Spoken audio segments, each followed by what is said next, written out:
વિદ્યાર્થી મિત્રો, ગઈકાલે આપણે કુદરતી સંસાધનોનું સંચાલન અને સંરક્ષણ જોયું હતું. સંચાલન અને સંરક્ષણની અંદર આપણે 3 આર હતા. એક હતું રિસાયકલ, બીજું હતું રિડ્યુસ એટલે કે ઓછું કરવું, અને ત્રીજું હતું રીયુઝ એટલે પુનઃ ઉપયોગ કરવું. બરાબર, એમાંથી આપણે જોયું હતું રિસાયકલ એટલે આપણે પ્લાસ્ટિકને ધાતુની વસ્તુઓ ફેંકી ન દેતા આપણે એને શું કરવાની હોય છે, ભંગારમાં આપવાની, જેથી કરીને એનો ઉપયોગ થાય. ઓછું કરવું એટલે લાઇટ જરૂર પંખો ના હોય તો જરૂર ના હોય ત્યાં લાઇટ પંખા બંધ કરવા. અને ત્રીજું હતું પુનઃ ઉપયોગિતા, રીયુઝ હતું. બરાબર, કે આપણે જ્યારે કોઈ એક વસ્તુનો ઉપયોગ કરતા હોઈએ વાસણનો, તો એનો ઉપયોગ આપણે બીજી જગ્યાએ કરીએ. જેમ કે આપણે કીધું હતું કે ચાનો ડબ્બો હોય તો એને આપણે ઉપયોગ કરી શકીએ બીજાની અંદર, શેની અંદર, મરચું ભરવા કે મોરસ ભરવા માટે. બરાબર, પછી કુદરતી સંસાધનોનો વિવેકપૂર્ણ ઉપયોગ, સંચાલન અને સંરક્ષણ કેમ કરવું એનો પણ આપણે એક જોયું હતું. કારણ કે તે મર્યાદિત છે. વધતી વસ્તીને કારણે તમામ સંસાધનોનો જરૂરિયાત તેજીથી વધી રહ્યો છે. કુદરતી સંસાધનોનું ટૂંકા ગાળાના લાભ માટે શોષણ કરવું જોઈએ નહીં, પરંતુ તેનું સંચાલન કરતી વખતે લાંબા સમયગાળાનું દ્રષ્ટિબિંદુ ધ્યાનમાં રાખવું જોઈએ અને આવનારની પેઢી માટે ઉપલબ્ધ બની રહે. આપણે જોયા હતા વિવેકપૂર્ણ ઉપયોગ શા માટે જરૂરી છે એની અંદર. ત્યાર પછી આપણે જોયું હતું પર્યાવરણ મિત્ર બનવા માટે કઈ કઈ ટેવો લાવી શકીએ છીએ, કે બસ કે સાયકલનો ઉપયોગ કરવો અથવા તો ચાલીને જવું. આ એ 2 માર્ક્સમાં પ્રશ્ન પૂછી શકાય કે પર્યાવરણ મિત્ર બનવા માટે તમારી ટેવોમાં કયું પરિવર્તન લાવી શકો. એમાં લખવાનું બસ કે સાયકલનો ઉપયોગ કરો અથવા તો ચાલીને જવું. ઘરે CFL કે LED બલ્બનો ઉપયોગ કરવો અને જરૂર ના હોય ત્યારે લાઇટ પંખા બંધ કરવા. લિફ્ટને બદલે સીડીનો ઉપયોગ કરો. ઠંડીથી બચવા હીટરની જગ્યાએ સ્વેટરનો ઉપયોગ કરો. જે આપણે પર્યાવરણ મિત્ર બનીએ તો આ વસ્તુનું આપણે ધ્યાન રાખવાનું હોય છે. ત્યાર પછી આપણે બીજું પણ એક વસ્તુ જોવાનું કે ટૂંકા ગાળાના હેતુઓ સિદ્ધ કરવા માટે થતા સ્ત્રોતોના ફાયદા શું હોય. તો એની અંદર હોય કે નાણાં, જરૂરિયાત સંતોષાય અને નાણાં મળે. બસ ખાલી 2 જ ફાયદા છે, પરંતુ એનું નુકસાન છે કે ઉર્જાની વેડફાઈ વધારે થાય છે, નાણાંની બચત ઓછી થાય છે અને લાંબા ગાળે નુકસાનકારક છે. ત્યાર પછીનો ટોપિક છે જંગલ. તો જંગલો એટલે શું? પહેલું તો તે વૃક્ષો અને અન્ય છોડથી આવરી લેવામાં આવેલો જમીનનો વ્યાપક વિસ્તાર છે. આ વનસ્પતિ સમુદાય છે જે વૃક્ષો, ઝાંખરા અને ઘાસ વગેરે દ્વારા બને છે. જૈવ વિવિધતાનું વિશિષ્ટ સ્થળ કહેવામાં આવે છે અને તેમાં સજીવો વિવિધ સ્વરૂપે જોવા મળે છે. હવે કયા કયા સ્વરૂપે જોવા મળે? તો જીવાણુ છે, ફૂગ છે, ત્રિઅંગી છે, સુપુષ્પી છે, વનસ્પતિઓ છે, સૂત્રકૃમિઓ છે, કીટકો છે, પક્ષીઓ છે, સરીસૃપ છે, સસ્તન વર્ગના પ્રાણીઓ છે. આ બધું જ અંદર જોવા મળે.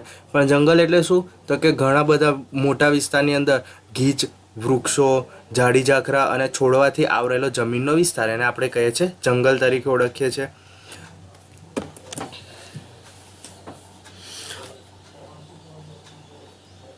હવે જંગલોનું મહત્વ શું છે પહેલું આપણે જોઈએ તો જંગલો જૈવ વિવિધતાને જાળવવા માટે મદદરૂપ થાય છે. એટલે કે ત્યાં આગળ ઘણા પ્રકારના સજીવો રહેતા હોય છે, એટલે કે જૈવ વિવિધતા જાળવવામાં મદદરૂપ થાય છે. બીજું છે કે જંગલો એ છોડ અને પ્રાણીઓની પ્રાકૃતિક નિવાસ છે, વાસ કરે છે ત્યાં આગળ. કે ત્યાં આગળ પ્રાણીઓ છે, પક્ષીઓ છે, એ બધા પ્રાકૃતિક રીતે તેમનું નિવાસ સ્થાન છે.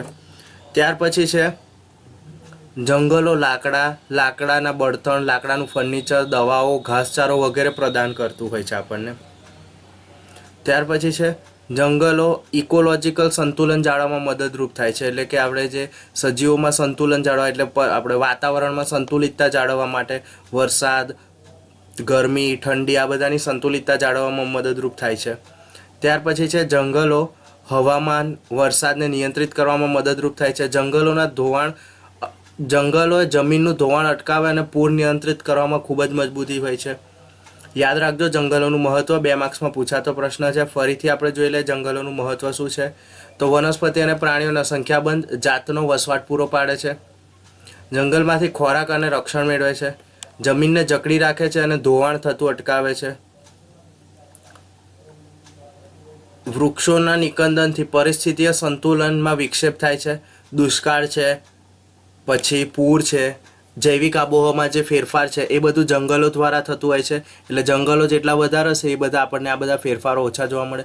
ત્યાર પછી છે વૃક્ષોના લીલા પાન કાર્બન ડાયોક્સાઇડનું શોષણ કરે છે અને પ્રાણવાયુનું વિસર્જન એટલે કે ઓક્સિજન વાયુનું વિસર્જન કરીને આપણને પૂરતો ઓક્સિજન વાયુ પૂરો પાડે છે.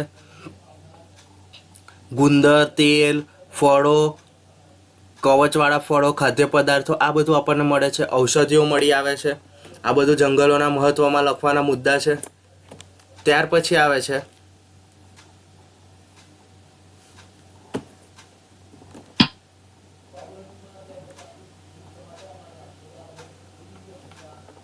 જંગલોના હિસ્સા ધારકો, એટલે કે જંગલોમાં કોણ કોણનો હિસ્સો સમાવેશ છે.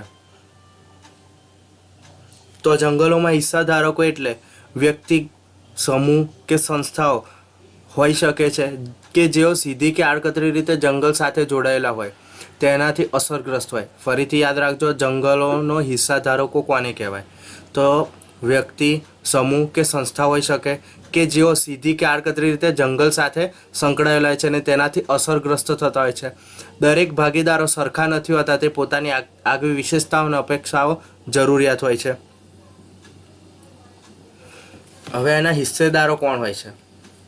તો તેના સીધી કે હિસ્સેદારોની અંદર આવે સ્થાનિક લોકો, એટલે કે જંગલમાં રહેતા લોકો, જે જંગલની અંદર પોતાની ઝૂંપડી છે, જંગલની આસપાસ નજીકમાં રહેતા લોકો છે, જે બળતણના સૂકા લાકડામાં જંગલનો ઉપયોગ કરે, ઝૂંપડીને ટેકો આપવા માટે લાકડું, ખાદ્ય પદાર્થ એકત્રિત કરવા, સંગ્રહ કરવા, ટોપલીઓ બનાવે, ખેતીના સાધનો બનાવે, માછલી પકડવા કે શિકાર કરવાના સાધનો માટેના વાંસનો ઉપયોગ, આ બધા સ્થાનિક લોકો છે. પછી વિવિધ ફળો, કવચવાળા ઔષધિઓ એકત્રિત કરે છે. આ બધું જે કરે એ કોણ કહેવાય? સ્થાનિક લોકો છે. તેઓ સામાન્ય રીતે જંગલમાં ઉપયોગ એવી પરંપરાગત રીતે કે જેથી જંગલો જળવાઈ રહે છે, કે તે લોકો જંગલોને પોતાની આજીવિકા માટે આધાર રાખતા હોય છે, અથવા તો જંગલોની અંદર જઈને તે અગાડી પોતાનો સરસામાન મેળવતા હોય છે, અને એ લોકો માટે જંગલ એ એમનું ઘર કહેવામાં આવે છે. ત્યાર પછી આવે છે ઉદ્યોગપતિઓ. તો ઉદ્યોગકારો પોતાનો કાચો માલ જંગલમાંથી મેળવે છે. કાચો માલ ખૂબ જ ઓછી કિંમતે પ્રાપ્ત કરવાનો પ્રયત્ન કરે છે. જંગલના સંરક્ષણ તેઓને કોઈ જ રસ હોતો નથી. તેઓ જંગલમાં માત્ર કાચો માલ, ઇમારતી લાકડું, ટીમરૂના પાન, લાખ વગેરે મેળવવાનું સ્ત્રોત જ સમજે છે. કાગળ, દવાઓ, ફર્નિચર બધું મેળવવા માટેનું સ્ત્રોત જ સમજે છે. ત્યાર પછી આવે છે સરકારી જંગલ ખાતું અથવા તો વન વિભાગ. તો વન વિભાગમાં આવે તે જંગલ પર નિયંત્રણ ધરાવે છે. જંગલમાંથી પ્રાપ્ત સ્ત્રોતોનું નિયંત્રણ કરે છે. વન નાબૂદીને ભરપાઈ કરવા વન વિભાગના મોટા પાયે વનીકરણ થતું હોય, પરંતુ તેમાં અમુક ચોક્કસ પ્રકારના વૃક્ષો જ ઉછેરવામાં આવે છે કે જેથી વિભાગની આવકમાં વધારો થાય. આમ કરવા જતાં જૈવિક વિવિધતાઓને નુકસાન થાય છે. સરકાર નિયંત્રિત તો કરે છે, પરંતુ એ અમુક ચોક્કસ પ્રકારના જ વૃક્ષો ઉગાડે છે, પરંતુ જે કપાઈ ગયેલા હોય વૃક્ષો, એ જવાને કારણે જૈવિક વિવિધતાઓમાં નાશ પામે છે. ત્યાર પછી છે જંગલો અને વન્યજીવો પ્રેમીઓ, કે જેઓ જંગલ પર આધાર રાખતા નથી, પરંતુ તે જંગલનું સંરક્ષણ કરવા ઈચ્છે છે, લોકોમાં જાગૃતિ લાવવાનું કામ કરે છે અને જંગલ તથા વન્યજીવોનું નુકસાન થતું અટકાવે છે. આ લોકો જંગલ સંરક્ષણની શરૂઆત સિંહ, વાઘ, હાથી, ગેંડા જેવા મોટા પ્રાણીઓથી કરી હતી, પરંતુ સમગ્ર જૈવ વિવિધતાને સાચવવા માટે આ પ્રકારની ઉપયોગિતા થાય છે. હવે અહીંયા ગાડી ચિત્રમાં દેખાતું હશે કે જંગલ બચાવવા માટે શું કરીશું, કયા કયા વનીકરણ કર્યું, સામૂહિક વનીકરણ, આ બધી જગ્યાએ એક જ સાથે વૃક્ષો, વન કટાઈ અટકાવવી જોઈએ. ત્યાર પછી છે ઘેટાઓને એ બધાને ચરવા માટેનું પ્રતિબંધ લાદી દેવામાં આવે છે. એટલે જંગલોનું સંરક્ષણ માટે કયા કયા પગલાં લેવા તે છે.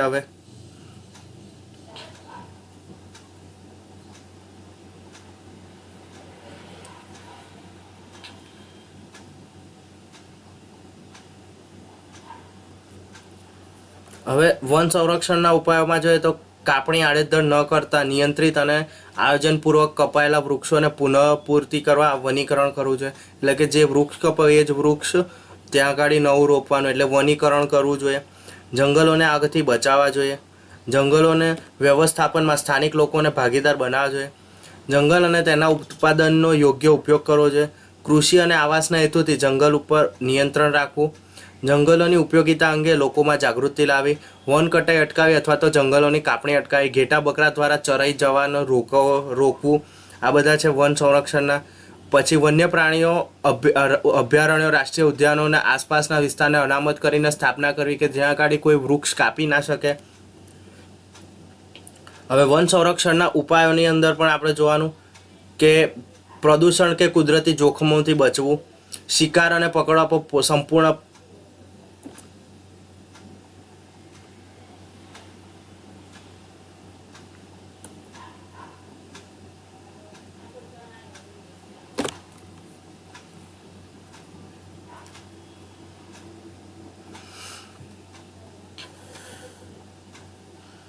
ત્યાર પછીનો ટોપિક છે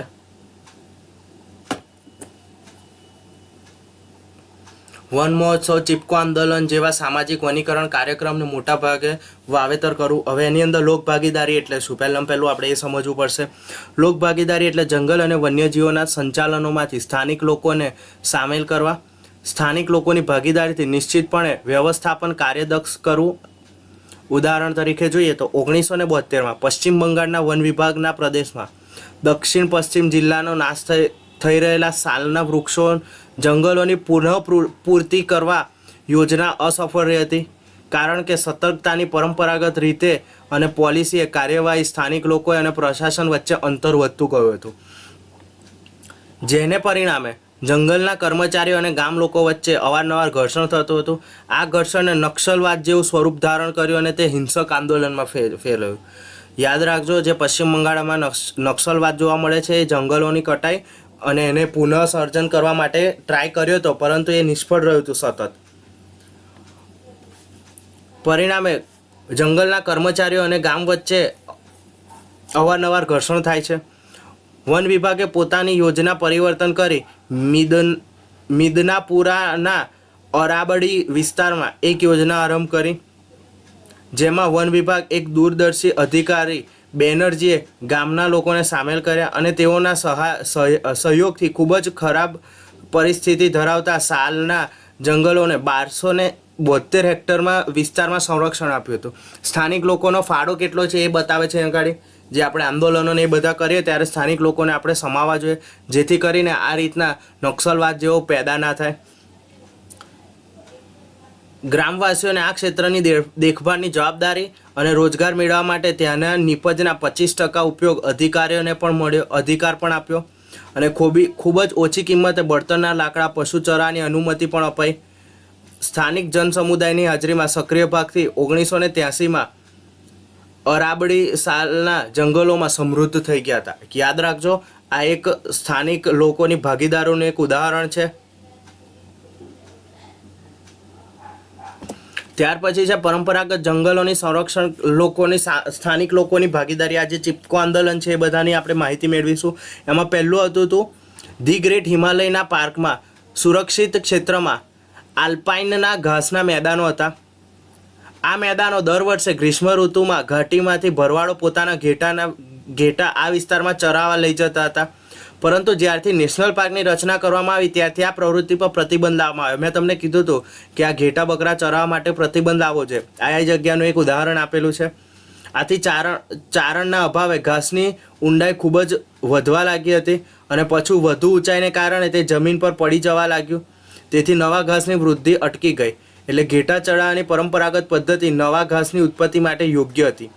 એટલે એવું જરૂરી નથી દરેક જગ્યાએ કે ઘાસનો ઉપયોગ કરીને કોઈ ખરાબ વસ્તુ થતી હતી. આ હિમાલયનું જે ઉદાહરણ છે એની અંદર ઘાસ વધી જતા હતા તો એ પડી જતા હતા, અને પડી જાય એટલે કોવાય ને ત્યાં આગળ નવા ઘાસ નહોતા ઉગતા, પણ ઘેટા જ્યારે ચરી ગયા હતા ત્યારે તે ઘાસ નવા થતા હતા. ત્યાર પછી બીજું એક ઉદાહરણ છે રાજસ્થાનના બિશ્નોઈ સમુદાયના લોકો માટે જંગલ અને વન્યજીવનું સંરક્ષણ તેમને ધાર્મિક અનુષ્ઠાનો ભાગ બની ગયો. 1731માં જોધપુરના મહારાજા દ્વારા મારવાડના ખેજરાલી ગામે કાપવામાં આવનાર ખેજરીના વૃક્ષો બચાવવા અમૃતાદેવી બિશ્નોઈએ 3 પુત્રીઓ અસુર, રત્ની અને ભગુ સહિત કુલ 363 જેટલા બિશ્નોઈ સમાજના લોકોએ પોતાનું જીવનનું બલિદાન આપ્યું હતું. ભારત સરકારે અમૃતાદેવી બિશ્નોઈની યાદમાં વન્ય સંરક્ષણના હેતુથી અમૃતાદેવી વાઇલ્ડલાઇફ પ્રોટેક્શન એવોર્ડની શરૂઆત કરી હતી. આ પુરસ્કાર વન્યજીવોના સંરક્ષણ માટે અદમ્ય હિંમત દર્શાવી હોય અથવા આ ક્ષેત્રે નોંધપાત્ર કામગીરી કરી હોય તેવા વ્યક્તિ કે સંસ્થાને આપવામાં આવે છે, જે અંતર્ગત 1 લાખનો રોકડ પુરસ્કાર આપવામાં આવે છે. અમૃતાદેવી બિશ્નોઈ એવોર્ડ છે. ક્યારથી શરૂઆત થઈ અને કેમ શરૂઆત થઈ, આ બધા તમારા આઈએમપી પ્રશ્નો છે. હિમાલયવાળો, રાજસ્થાનમાં બિશ્નોઈ સમૂહ અને છેલ્લું આવે છે ચિપકો આંદોલન. અહીંયા ગાડી જે 5મું વન મહોત્સવમાં આંદોલન, સામાજિક વનીકરણ અને મોટા પાયે વૃક્ષો વાવવાને સંરક્ષણ કરવું, આ બધાની અંદર આ મુદ્દા આવે છે જે અલગ અલગ મુદ્દામાં પ્રશ્ન તરીકે પૂછાય 2 માર્ક્સમાં. છેલ્લો છે ચિપકો આંદોલન. તો ચિપકો આંદોલન સૌથી ઇઝી રીતે યાદ રહેવું છે. ચિપકો આંદોલન એક પર્યાવરણનું સુરક્ષાનું આંદોલન છે. આ આંદોલન 1970ના દાયકામાં હિમાલયની ઊંચી પર્વતીય શૃંખલા ગઢવાલના રૈની ગામમાં શરૂ થયું હતું. આ વિવાદ લાકડાના ઠેકેદારો અને સ્થાનિક લોકો વચ્ચે હતા, કારણ કે ગામની નજીક વૃક્ષો કાપવાનો અધિકાર ઠેકેદારોને આપવામાં આવ્યો હતો. એક નિશ્ચિત દિવસે ઠેકેદારો માણસો વૃક્ષોને કાપવા આવેલા હતા. ઠેકેદારના માણસો હવે સવારે જ્યારે કાપવા ત્યારે પુરુષ વર્ગ હાજર હતો તો એ લોકોને કાઢી મૂક્યા, પરંતુ બપોરે જ્યારે પુરુષ વર્ગ કામ પર ગયો ત્યારે એમની ગેરહાજરીમાં બાળકો અને મહિલાઓની અગાડી એ લોકો વૃક્ષો કાપવા આવ્યા અને બાળકો અને મહિલાઓએ કોઈપણ પ્રકારના ભય પામ્યા વગર વૃક્ષોને કાપતા અટકાવ્યા અને થડને બાથ ભેટી હતી અને ઠેકેદારોને વૃક્ષો કાપવાનું બંધ કરવું પડ્યું. તો અહીંયા આગળ આ ચિત્રમાં દર્શાવે છે રીતે વૃક્ષોને બાથ ભેટીને એમને કીધું પહેલાં અમને કાપો પછી વૃક્ષોને કાપો. આ રીતે ચિપકો આંદોલન સક્સેસફુલ ગયું હતું.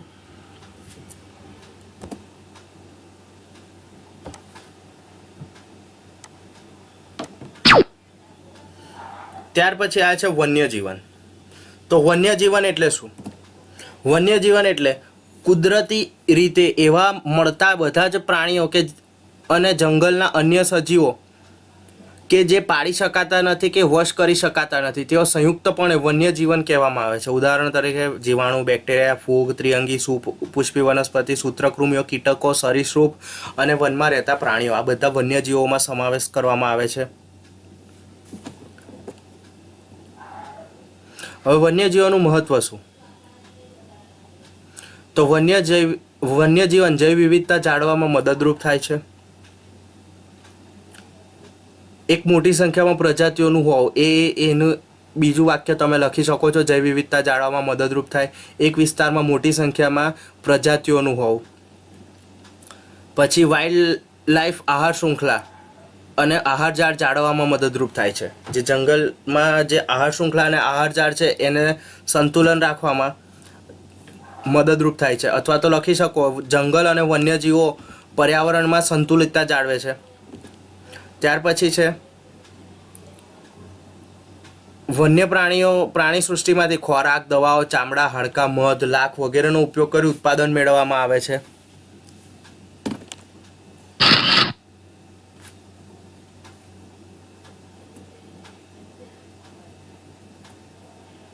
હવે છે વન્ય પ્રાણીઓનું સંરક્ષણ.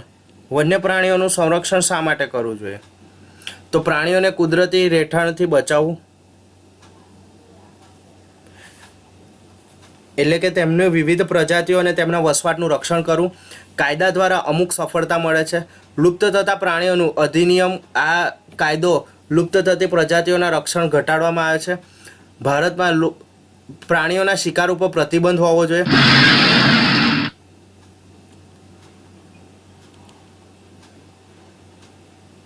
લુપ્ત થતી જાતિઓનું સંરક્ષણ. હવે આપણે અહીંયા ગાડી લુપ્ત થતી જાતિઓ છે કે ભારતીય ગેંડો, લઘુ પૂંછ વાનર, તિબેટિયન હરણ, ભારતીય સિંહ, બંગાળનો વાઘ, ભારતીય હાથી, ગંગા નદીની ડોલ્ફિન, હિમચિત્તો, કાળું હરણ, નીલગિરી, તાહર, ઢોળ, જંગલી ઘુવડ, સફેદ પાંખવાળા બતક, ધી ગ્રેટ ઇન્ડિયન બર્ડ્સ, આ બધા મુખ્ય પક્ષીઓ છે જે પ્રાણી પક્ષીઓ છે કે જે લુપ્ત થાય છે. વન્ય પ્રાણીઓ અભયારણ્યો, રાષ્ટ્રીય ઉદ્યાનો અમુક આસપાસના વિસ્તારો માટે અનામત રાખવામાં આવે છે.